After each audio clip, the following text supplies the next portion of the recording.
The objective of this lesson is to determine the correct filing status of your client. A client can have more than one filing status. They could be single or head of household. They could be married filing joint or married filing separately. It's really important at the very outset that you identify the correct filing status, because that's going to have an impact on their credits, their deductions, their exemptions, and the proper filing of the return.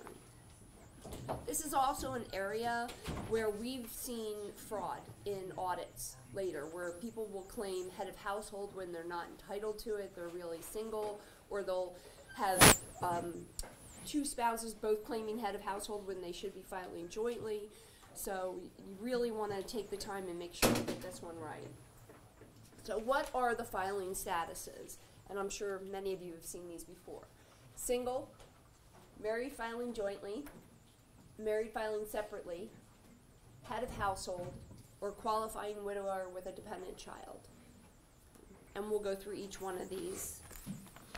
In your publication 4012, there are decision trees.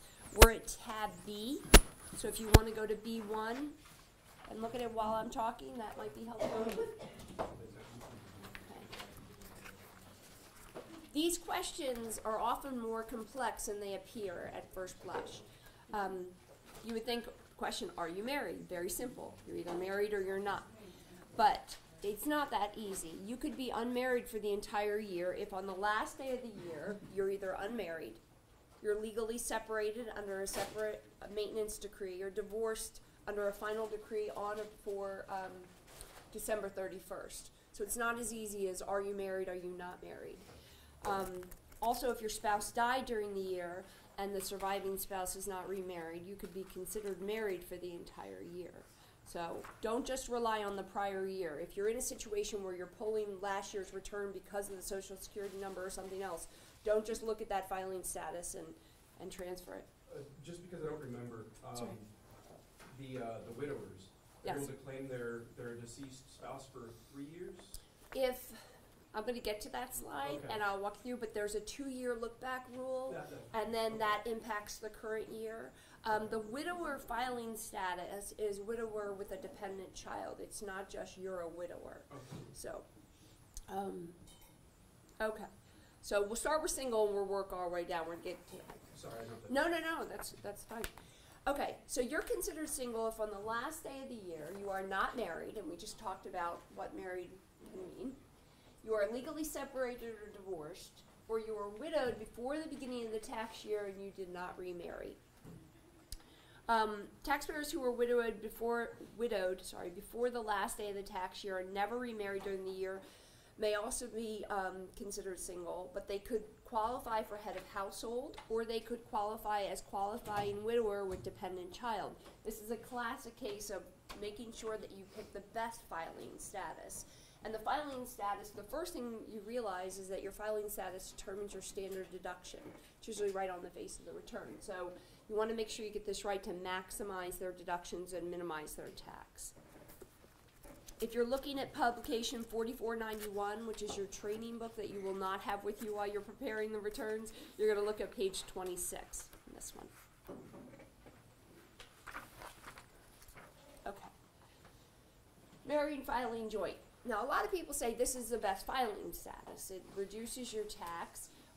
It's most favorable, but that isn't always the case. And I'll go through this, but then we're going to talk about reasons why people would not want to file jointly.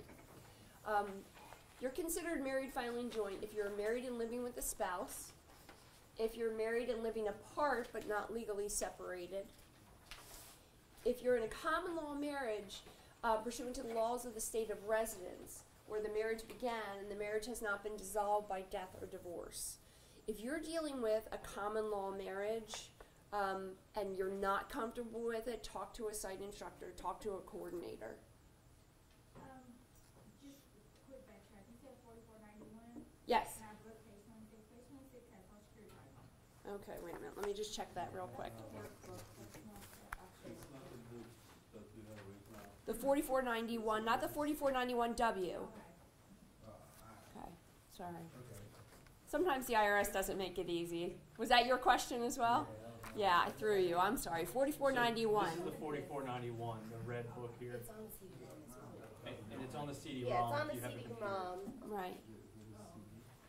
So if you just want to make a little note next to your slide to take a look at 4491, page 26.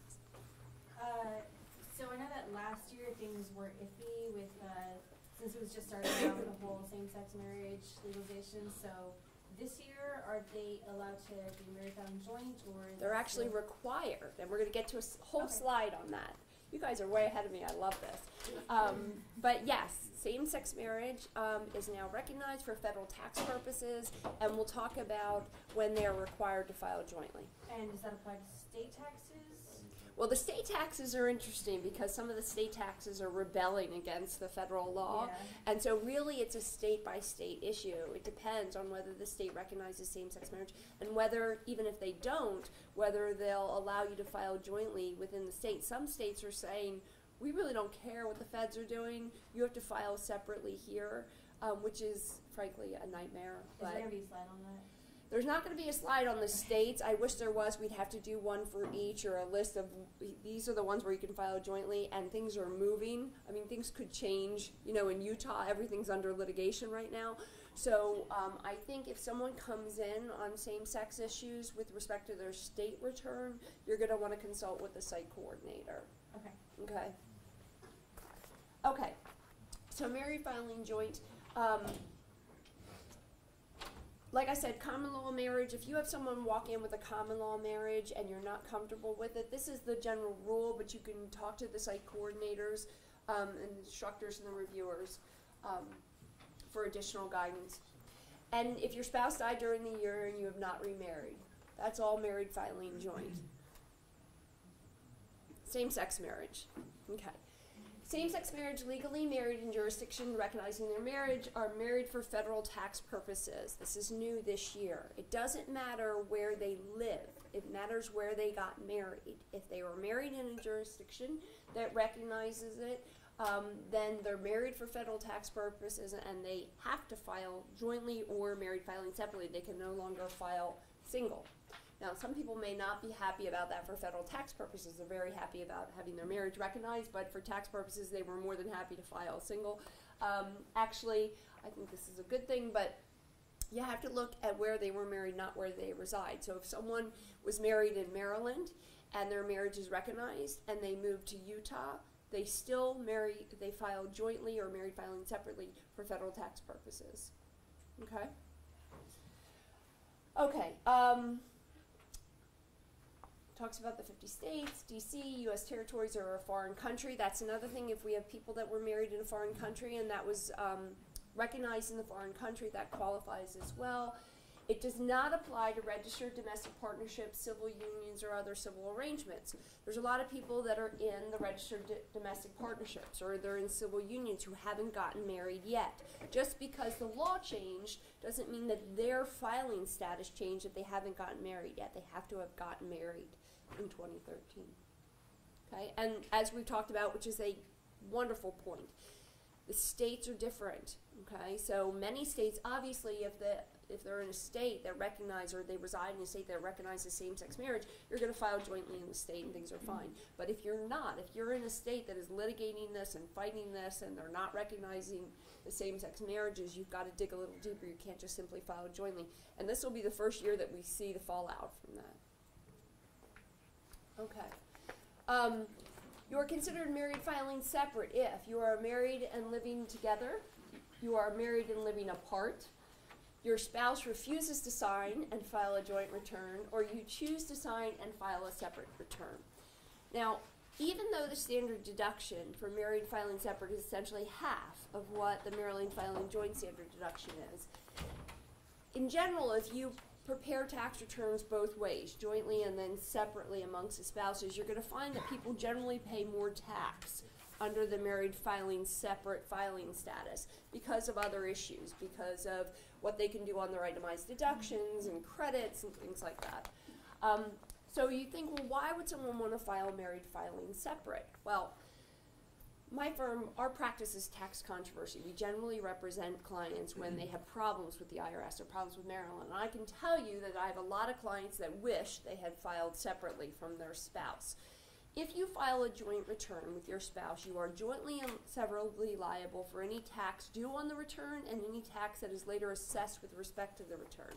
Okay? So if you're married to someone who decides that this year they're not going to report all their income, and then you're audited and a big tax bill comes, you are as liable as that spouse, even though they're the one that kept the information off the return. There is a concept called innocent spouse, and innocent spouse relief under the Internal Revenue Code. If I am married and I filed jointly and my spouse, say, embezzled money from their employer and then went down to Maryland Live Casino and gambled it all away on the poker tables, and then we get audited and he gets hit with a huge bill, then I could come in and say, I want innocent spouse relief. But to get that, I have to file a claim with the IRS. I have to prove that I didn't benefit from the income, that I didn't know or have reason to know of the income, that I didn't participate in transfers of property to make him judgment proof. There's all sorts of requirements. And it's not an easy road to travel. And it usually takes about a year to get this relief if you can get it. The IRS takes very seriously that if you take advantage of Maryland filing joint, that is joint and several liability. Now, some people will say, well, I want to file separately because he owes taxes from before, or he owes child support, and I don't want my refund taken.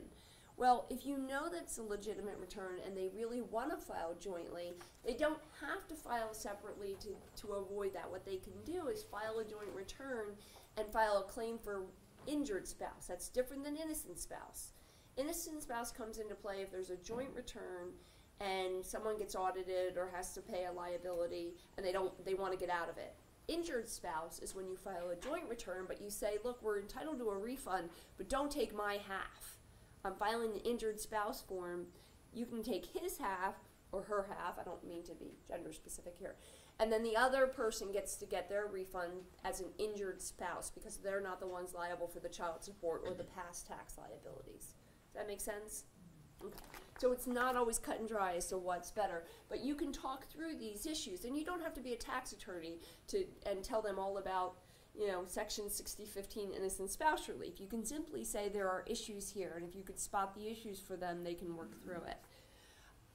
Does injured spouse usually take the same kind of year-long or No. process? No, that's a great question. The question was whether injured spouse claims take a longer period of time.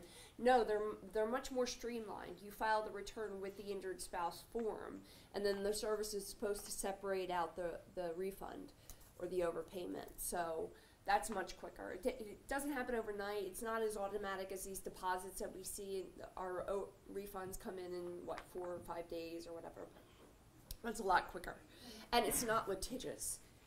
There is a calculation, but we're going to trial on some of these innocent spouse cases. So with the injured spouse, we cannot actually file electronically. It's supposed to be filed paper. Can you e-file an injured spouse? That's a good question. Let's wait till Shamika comes back, and I'll find out if you can e-file the injured spouse form. I don't know that off the top of my head. You want to take a look? We may even go, I'll take a look, and we may even be going into that Later on, yeah. Shamika, if someone files a joint return and is filing an injured spouse form, can they e-file the return? No, it's a paper return. All right. Any questions on married filing separate? Okay. Just one more thing. If a spouse refuses to sign or they're not available, if they refuse to sign, clearly the only option is the married filing separate unless you qualify for another household. If a spouse is not available, they can authorize another taxpayer to sign their return or to sign the e-file. Generally, you're supposed to have the taxpayer sign the return, but imagine if someone broke both their hands. Okay, now they've got CAS, but they want to file a joint return. They're not banned from filing a joint return because they can't sign something because their fingers are all. You can authorize someone to sign, but then it gets into the complexity of, well, how did you authorize them? And I can tell you, and I will go on record with video, that I have signed tax returns for my husband, and he is bound by them because he has authorized me to do so. Yeah, but in your world, you would have to have a power of attorney, and it would have to list that they are authorized to sign the return, and it has to specify the particular years. So So if it has someone, to spell out 2013, 2014. You know, it can't just say my spouse is authorized to sign, you know, any and all tax returns. and this would happen if someone were deployed. Isn't there an IRS form that does the same thing, so I have to go and get a notarized power of attorney? Yes, it's This is 2848? yeah. Okay, yep, okay. Yeah, the power of attorney, and they can download that right off. It's probably part, I don't know this, when someone's deployed and you have the preparation for deployment, is this one of the issues that comes up? We prepare a general power of attorney on the military, so it's like a military power of attorney. So I believe that would work, or the IRS Okay. 2848 would work. 2848, okay. Yeah, but like I say, it has to spell out the particular years, the specific years. Can't just check the box and say they authorized to sign, because it is a box that will have to be checked to give someone authorization to sign. You just can't complete the 2848 and then they sign it back and it's okay. Yeah, yeah. And if someone walks in with the 2848 and you're suspicious and you prepared the return for the couple last year, you could pull the return and see their signatures. You could, I guess, match it. Seems like you're going to quite a bit of length on that issue, but if there's ever a time when you're preparing a return on any issue and there's something in your gut that is saying, this isn't right, this doesn't sound right, go talk to a site coordinator or a supervisor, all right? Always follow that gut instinct. My qualifying person. Okay. So that would fall into that, or that was overseas? If you were maintaining, you claimed head of household? Yes. Okay, and you were maintaining the household, more than half of the household, with your mother living Yes. in the household? But you were not living with her, or you were living with her? I wasn't living with her because I was in Korea at the time. I think that works. Yeah, that Yeah, because it's still your household. You're on temporary absence because you're deployed. She's living with you. You're supporting her. She's a qualified person and Gio's going to talk about qualifying child versus qualifying relative. But that would work. Yeah, I mean, that will work in your case because you're the primary taxpayer. This is just referencing like a dependent. So if the situation was vice versa, you know, where you were here and say your mom was, you know, I know not deployed, but say away in school in Korea, and you know, you know, provided over half of her support and everything, then this will apply to the dependent, not you as the primary taxpayer. Right. And actually, there's a rule: the qualifying person who is the taxpayer's dependent parent does not have to live with the taxpayer, but the parent must qualify as a dependent for you to qualify for the head of household. So then you're going to have to go, if you're not living with your parent, but you're taking care of them, and that happens more often than not these days, then you have to go and see, does that person qualify as a dependent standalone? Okay. You have a question? Oh, When you have a dependent children, so you're the kids, and unable to go on their own, can you file it for them too? for the children? Yes. When you say can you file for them, you mean claim the exemptions, the dependency exemptions, not file tax returns for them. You're asking about the dependency exemptions? It depends if they're a qualifying child. And that's going to be the next lesson. Yeah, we'll get to what is a qualifying child, what dependency exemptions. Yeah.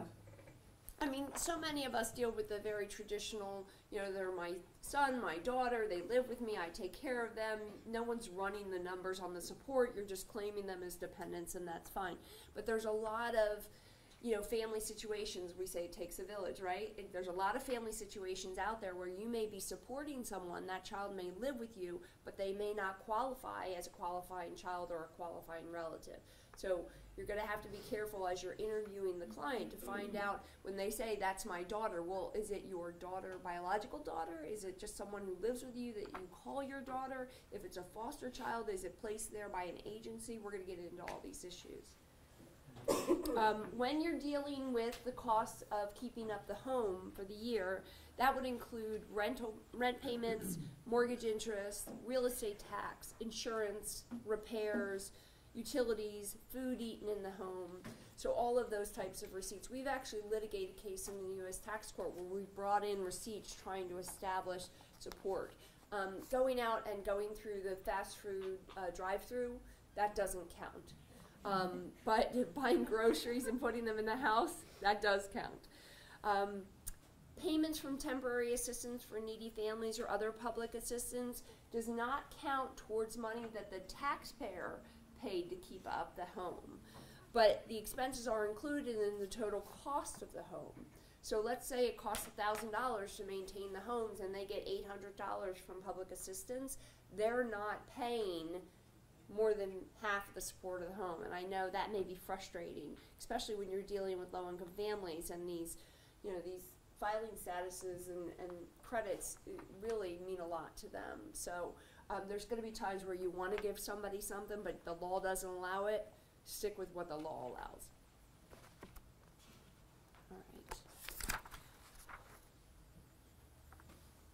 All right, unmarried for head of household. If you're filing head of household, obviously you're filing a separate return from your spouse. Again, you paid more than half the cost of the home. You lived apart from the spouse for the entire last 6 months of the year, and the spouse is considered to have lived in the home if temporarily absent due to special circumstances. Military education. I actually added the word prison. That may not be in your book. We had a case where we had a client who was charged with a criminal tax offense, and he was incarcerated for the last 6 months of the year, and we were wondering if the wife, who was home taking care of the children, would qualify for head of household. She did not, because it's considered a temporary absence.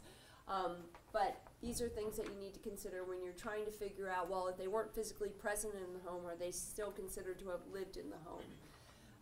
And of course, you provided the main home for more than half a year for the dependent child.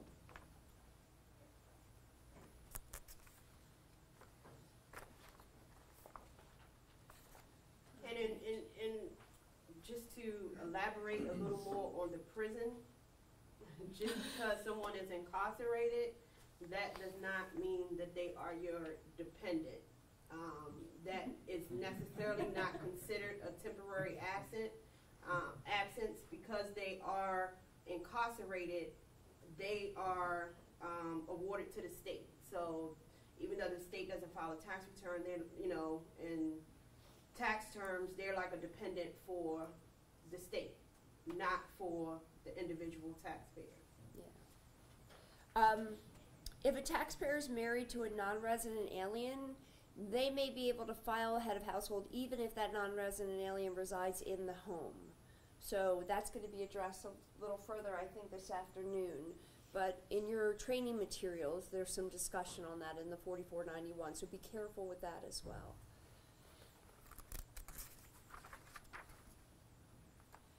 All right, so who is a qualifying person for head of household? Qualifying child who is single, whether or not the child can be claimed as a dependent.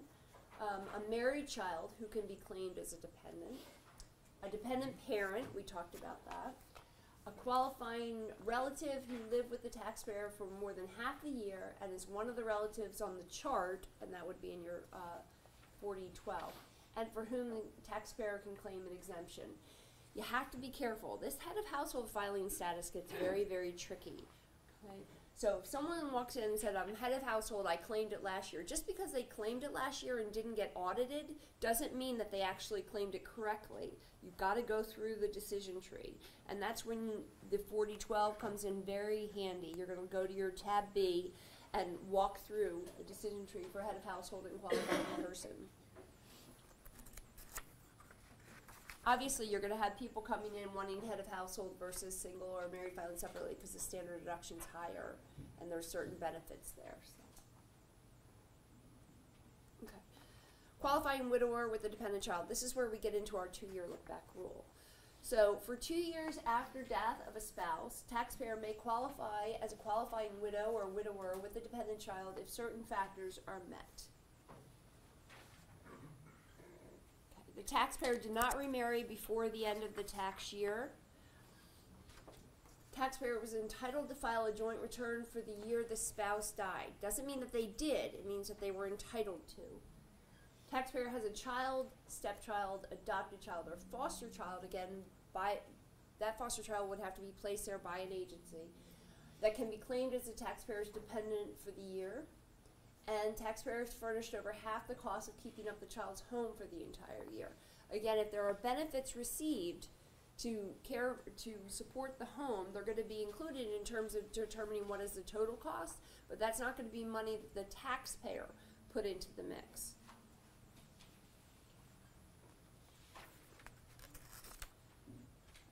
In a year a taxpayer's spouse dies, if the taxpayer does not remarry, they can also file married filing joint with the deceased spouse.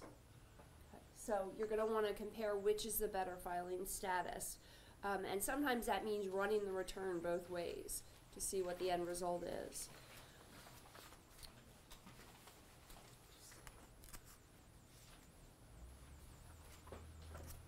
After the second year following the year of death, the taxpayer can no longer use a qualifying widower filing status.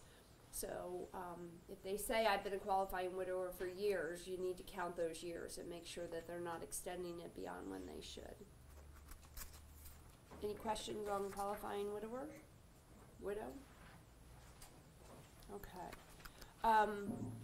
So in summary on this, and I know again it gets complicated, the best thing to do with these filing statuses, even if you think you've got this cold, like you're looking at the facts and you're like, I know exactly what this is, I would double check. Kind of like doing a math problem where you add it and subtract it both ways. But take a look at your 4012, okay? You're looking at B1, which is the determination of filing status decision tree. And then you've got, on B2, you've got the interview tips for the filing status. As you're going through your intake form, this is where it gets really important to fill in everything correctly. And then the qualifying person chart is on B3. Okay, and the footnotes are below it. And then in the last page, it's going to go through your support. Okay, what counts, what the total cost is, and how to qualify it. So make sure that you're looking at this while you're going through this. You may even get the filing status correct, but it may not be the best filing status if more than one is available. So utilize the reference materials. Remember that they may qualify for more than one. Determine the correct filing status to the best of your abilities. If you have questions, get up and ask during the return. You don't want to get all the way done and then realize that a different filing status was appropriate. And I found, and again, I know you can't have this with you while you're preparing the return, but when you're doing your training, if you look at the Pub 4491, pages 33 and 34, there's some exercises and answers, and if you go through those carefully, I think it will be helpful in determining the correct filing status. Okay. If someone's doing a qualifying widower with dependent child for the 2 years, if the spouse died during that year, does that count as year one, or does the following year count? No, it's the prior two. So like 2011 and 2012 are the look back years, and 2013 is your current year filing. Does that help? She's saying that if someone died in 2013, right, would this year be considered them as the qualifying widow with dependent child? Which will be no. It will be the following 2 years. The next 2 years, I'm sorry, yeah. So but this year they could file jointly. Yeah, 2014, 2015. Yeah, yeah. Thank you. So if they, because they're married, they can file joint for 2013, and then 2 years after that, 2014 and 15, they would do qualifying widow with dependent child. okay, if they have a dependent child. Yeah.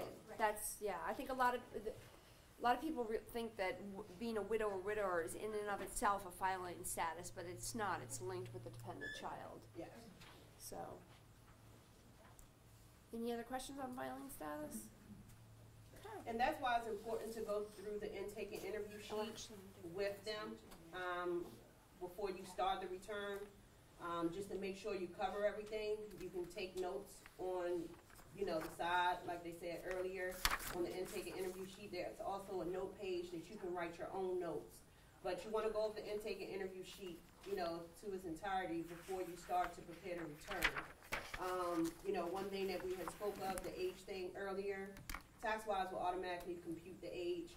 So, like if someone was born January 1st, 1949, when they go to file their 2013 return, they will be considered 65 in 2013.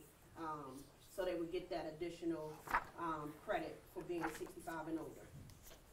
But tax-wise, we compute the age, so you don't physically have to do the math. Okay. Any other questions? Okay, all right. We're gonna move on to personal exemptions. Okay. You have in these, with the returns, you're gonna have personal exemptions and dependency exemptions. The personal exemptions can be fairly straightforward. The dependency exemptions are where it gets really complicated. So I'm gonna handle the personal, and I'm gonna throw the dependency to Gio, and then we'll just yell from the sidelines while he's preparing. But the objectives for the personal exemptions are: distinguish between the personal and the dependency exemptions, determine if a taxpayer can claim a personal exemption, and determine how many personal exemptions taxpayers can claim. I don't know how long people have been preparing returns, but you might hear about people claiming when they start a job, 99 withholdings, because they don't want any income tax withheld on their wages. They shouldn't be doing that. But that's not your personal exemption number. Your personal exemption number is how many exemptions you're allowed on your tax return. So sometimes people will say, well, I claim 20 exemptions at work, and why aren't I getting 20 exemptions on my tax return? Two different things. All right, so what are exemptions? An exemption is a dollar amount that can be deducted from the taxpayer's adjusted gross income to arrive at taxable income. Okay, and the exemption amount for this year is $3,900, personal exemption. There are two types of exemptions. The personal exemption, it's one exemption for taxpayer, and if they're married, one for his or her spouse, unless they can be claimed by another person. And dependency exemptions are what Giovanni will talk about. That's an exemption for each qualifying child or qualifying relative. Okay, if you're looking at your publication 4012, you're going to be looking at C1 and C2. C1 is going to give you the exemption amount for the tax year that we're dealing with, 2013, and it's just going to talk about the basics. C2 gets into the interview tips on personal exemptions and your decision tree. In publication 4491, you're going to be looking at page 35 through 37 for your personal exemptions.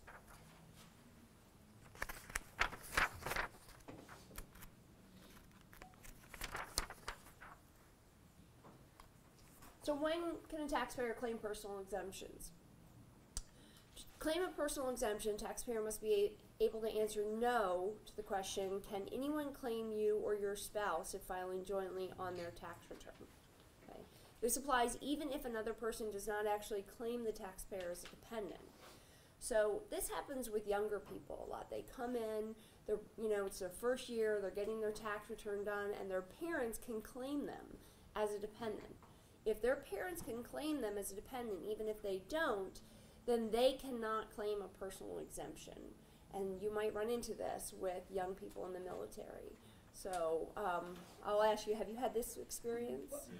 What I get is the young kid has gone ahead and done it, and therefore the Social Security's been filed and the parents has rejected. Right. And that's a thank you to the parents that have supported them for their entire life. Through September, right. Mom was You have a supporting me. situation like people say, no, my parents not gonna claim me, so they check no, Right. and they did. Yeah. I mean, parents did claim them. Well, and even if Well, the parents did, no, go ahead. I was gonna say, in that case, even if, like you said, that the child already filed the return and then the parents try to claim it and the return was rejected, if the parent had the right to claim the child, still have them file the return, they would just have to mail their return in versus electronically filing the return. They can go and tell the child to amend their tax return, which will take they will amend their tax return to take the personal exemption from the child, which will authorize the parent to claim the exemption. But the parent can still go ahead and mail their return. If the child refuses to take it off, then what will happen is both people will be audited, where they will have to provide proof as to who had the right to claim that exemption. Even if the child is married and they're living with the parent? Yeah, a married child can be a dependent. You have to determine if that person can be claimed as a dependent, not if they were, but can they be claimed. So this can get a little tricky. It seems pretty straightforward, but this is an area that you're going to run into problems. And you might have people come in and talk about how they were audited or how they got a letter and their parents got a letter and, you know, there's a problem and what can they do. Again, you are not auditors. You are not representatives of audited taxpayers. You are preparers. So if they run into a problem like that, you can talk to a site coordinator. You have to be careful though, because just along the lines as we as volunteers cannot be paid for our work, we also cannot refer these clients to people that we know run tax prep businesses or tax attorneys. So if I'm sitting there as a VITA volunteer preparing a tax return and someone says, I just got audited for my last year, can you help me? I can't say, yeah, here's my business card. Give me a call after this and I'll help you out. Even if I offer to do it on a pro bono basis, I'm not supposed to solicit business in any way, shape, or form. So be careful if someone's sitting there and you know that your neighbor's a preparer and you say, look, I've got a good preparer to help you out. That's a violation of our standards of conduct. Okay. So what you saying, if you have a dependent child that's living with you, you can file, even if they file already, you can file them and they're not paying anything to help you out? When you say they file, so let's say they file a tax return, okay, and they're filing a tax return either because they're required to do so or they have some type of refund they're entitled to, either a refundable credit or they worked and they had tax withheld and they want their overpayment back. If you, as the parent, can claim them as a dependent, whether you do or don't, they can't claim a personal exemption for themselves. All right, they can only claim a personal exemption for themselves when they file their tax returns if they cannot be claimed as a dependent by someone else. So in your case, if your child lives with you, you provide over half of their support, which you will go more into with dependency exemptions. But if you provide over half of their support and meet the other tests for them to be your dependent, even though they had a little part-time job or you know, and work and made money, but if they qualify as your dependent and they go and claim themselves, yes, you still can claim them as a dependent. They will need to amend their tax return to take the personal exemption off, but you won't be able to electronically file your return. You will have to mail your return in with their, you know, information on it. Yeah. The real lesson here is tell parents and children to communicate. You know, talk to each other.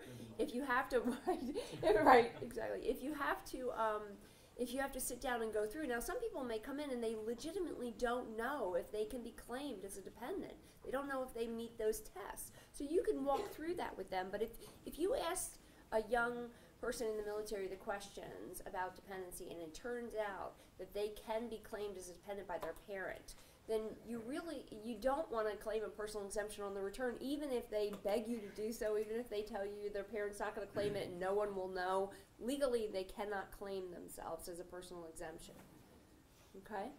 Yeah, and a lot of times, too, parents, you know, don't understand the tax law. They think once their kids turn 18 that they're no longer eligible to claim them as a dependent, and that's not true, you know, which we will get into the dependency rules later, but like I have a daughter that's 19. She has a part-time job, and you know she told me I can't claim her this year. No, you were in school, so I will be claiming you. But you know, just because they turn 18 doesn't mean that they don't qualify as your dependent. But like I say, we'll get into that later. But a lot of parents, you know, like I say, don't understand that either. That just because the child is 18 or 19 that they can't claim, they just automatically think that they disqualify as their dependent, which is not true. That's They're making, they don't understand qualifying child and qualifying dependent. That's right. So, you know, if you're 17, you're no longer entitled for child credit. Right, right. Well, and a lot of parents think if I'm sending you money, I'm going to claim you as a dependent, you know, regardless of what the law says. Okay, if taxpayers file married filing joint, of course they can claim the 2 personal exemptions. If a taxpayer is filing married filing separate, okay, they can each claim their own personal exemption. However, if they're married filing separate, if let's say the wife is the breadwinner, she is filing married filing separate, and the husband doesn't work and has no income and is not required to file a return. He's working in the house taking care of the kids. She can claim the 2 personal exemptions on her returns. Right? Yes. Yes. So, okay. So, you know, even if they're filing separately, if they're married, obviously, if they're filing separately, you want to ask about the situation of the non-filing spouse. Okay. What about a deceased spouse?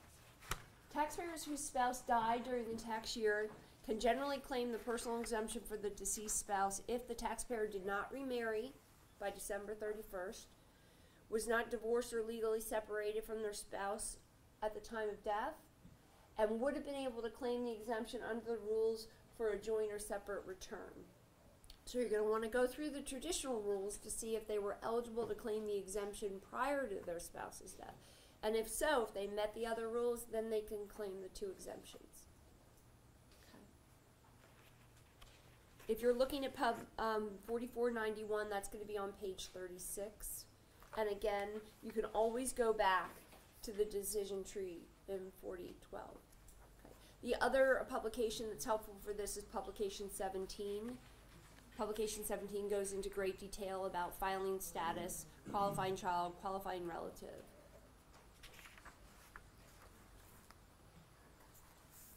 Alright, so in summary, the question of whether a taxpayer is entitled to a personal exemption seems simple, not simply, sorry, but can be complex, okay, as we've just realized through our discussion. For each fact pattern, use the chart, use the decision tree, look at tabs C1 and C2, carefully go through this. This is an area of a lot of footfalls and not intentional. It's easy to make a misstep here, so be careful, go slowly with this. Okay, any questions?